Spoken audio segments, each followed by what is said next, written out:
দেশ বাঁচাতে হবে, রাজ্য বাঁচাতে হবে, গোটা পশ্চিমবঙ্গের সঙ্গে গোটা দেশে বেকার ছেলে মেয়েদের মাথা উঁচু করে বেঁচে থাকার জন্য একটা খেটে খাওয়ার সবকটা জায়গা চাই।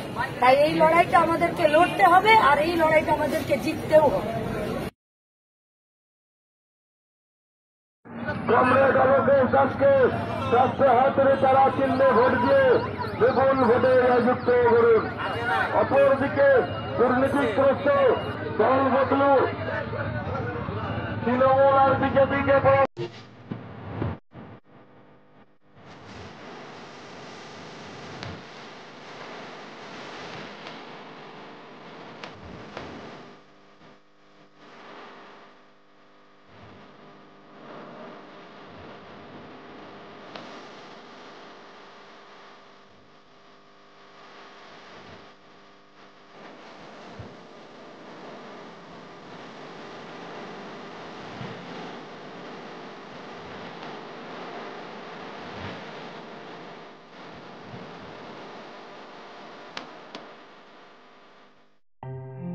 আসন্ন লোকসভা নির্বাচনে রাজ্যের প্রতিটি প্রান্তে বামফ্রন্ট প্রার্থীদের জয়ী করুন।